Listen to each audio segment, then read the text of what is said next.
नमस्ते दोस्तों। आज की कहानी एक धोखेबाज संत और एक बेवा औरत की है। ये कहानी बहुत ही दिलचस्प है। तो आइए दोस्तों, अब हम कहानी की तरफ बढ़ते हैं।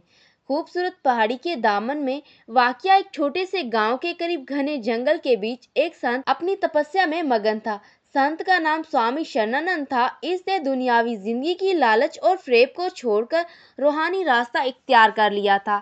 इसकी सादगी और इल्म की वजह से गांव वाले इसकी बहुत ही इज्जत करते थे। इसी गांव में एक बेवा औरत रहती थी जिसकी उम्र तकरीबन 25 साल थी। इसका नाम निर्मला था। निर्मला खूब मगर सादा जिंदगी गुजारने वाली औरत थी। पति के मरने के बाद इसने गांव के बच्चों को पढ़ाना और दूसरों की मदद करने में खुद को मशरूफ कर लिया था। हालांकि इसके दिल के किसी कोने में तन्हाई का दर्द छुपा हुआ था। एक दिन निर्मला को अपनी गाय के लिए जड़ी बूटियां लेने जंगल जाना पड़ा। वो जंगल में काफी गहराई तक जा पहुंची, जहां इसकी मुलाकात स्वामी शरणानंद से हुई। वो इनकी सादगी और आंखों में झलकती हुई रूहानी चमक से मुतासिर हुई। इसने इन्हें प्रणाम किया और इनसे रहनुमाई की दरख्वास्त की। स्वामी शरणानंद ने निर्मला को कुछ ध्यान की बातें बताई और कहा, तन्हाई सिर्फ जहन की एक हालत है। जब जहन पर सुकून होता है तो सारा संसार तुम्हारा साथी बन जाता है। वक्त गुजरता गया। निर्मला अक्सर स्वामी जी से रहनुमाई लेने आने लगी। दोनों के दरमियान एक अजीब किस्म की हम आहंगी पैदा होने लगी। आहिस्ता आहिस्ता निर्मला का झुकाव स्वामी जी की तरफ बढ़ने लगा।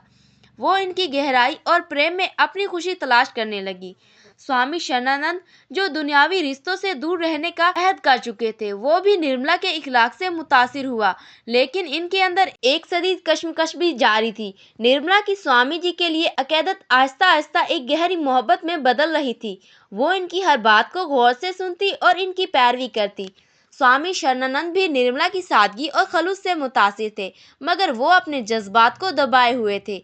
एक दिन जब निर्मला ने हिम्मत करके पूछा, स्वामी जी, क्या त्याग का मतलब हमेशा अकेले रहना है? क्या मोहब्बत भी त्याग की एक शक्ल नहीं हो सकती? स्वामी शरणानंद कुछ लम्हे खामोश रहे और फिर बोले, मोहब्बत और त्याग एक ही सिक्के के दो पहलू हैं। सच्ची मोहब्बत वही है जिसमें त्याग हो, मगर मेरे लिए इस दुनिया का मकसद कुछ और ही है। मैंने दुनियावी ख्वाहिशात को छोड़कर रूहानी सुकून का रास्ता चुना है। निर्मला ने हल्की सी मुस्कुराहट के साथ कहा, सुकून का रास्ता कभी कभी किसी के साथ चलने से भी मिल सकता है। ये अल्फाज स्वामी शरणानंद के दिल में उतर गए। वो सोचने लगे कि आया इनका रास्ता दुरुस्त है या फिर निर्मला की बातें इनके लिए एक नई राह की निशानदही कर रही है। निर्मला और स्वामी शरणानंद के दरमियान ये ताल्लुक मजीद गहरा होता गया। निर्मला ने दिलो जान से इन्हें सच्चा संत और देवता का दर्जा दे दिया था। वो इनकी हर बात को आखिरी सच मानती थी और इनकी हर तालीम पर मुकम्मल यकीन रखती थी। एक रात जब सारा गांव गहरी नींद में था, स्वामी जी ने निर्मला को अपनी इबादत गाह में बुलाया। इनके अल्फाज में एक अजीब सी कशिश और मिठास थी। इन्होंने कहा, निर्मला, हमारा रिश्ता सिर्फ रूहानी नहीं, ये मोहब्बत की सबसे पाकीज़ा शक्ल में तब्दील हो सकता है। निर्मला, जो पहले ही इनके असर में थी, इस ख्याल की मुखालफत ना कर सकी। इसने इसे स्वामी जी के रूहानी इल्म का हिस्सा समझा। इस रात दोनों के दरमियान एक ऐसा ताल्लुक कायम हुआ जिसने निर्मला की जिंदगी को मुकम्मल तौर पर बदल कर रख दिया। वक्त गुजरता गया, मगर निर्मला के जहन में रफ्ता रफ्ता कई सवाल जन्म लेने लगे। वो देख रही थी कि स्वामी शरणानंद कई दीगर औरतों से भी खास करीबत रखते थे। वो इन्हें तन्हाई में बुलाते और रूहानी इल्म के नाम पर अपने काबू में कर लेते। एक दिन निर्मला ने अपने दिल की बेचैनी को मजीद नजरअंदाज नहीं किया और गांव की एक बुजुर्ग खातून से बात की, जो कई सालों से स्वामी शरणानंद को जानती थी। बुजुर्ग खातून ने जो हकीकत बताई, वो निर्मला के पैरों तले जमीन निकल गई। बेटी, ये स्वामी कोई सच्चा संत नहीं, बल्कि एक धोखेबाज है। वो बेवाओं और बेसहारों औरतों को अपने जाल में फंसाकर इनका फायदा उठाता है। वो इनकी जज्बाती कमजोरियों को पहचान कर इन्हें काबू में कर लेता है। ये सच सुनकर निर्मला का दिल टूट गया। जिसे वो अपना देवता समझ रही थी, वो एक मकार और फ्रेबी इंसान निकला। इस हकीकत के सामने आने के बाद निर्मला ने खुद से अहद किया कि वो इसके असल चेहरे को दुनिया के सामने बेनकाब कर कर ही रहेगी। इसने इन तमाम औरतों से बात करना शुरू की जो स्वामी जी के जाल में फंस चुकी थी। कई औरतें खौफ और शर्म की वजह से कुछ भी कहने से हिचकिचाती रही, मगर निर्मला ने इन्हें हिम्मत दिलाई।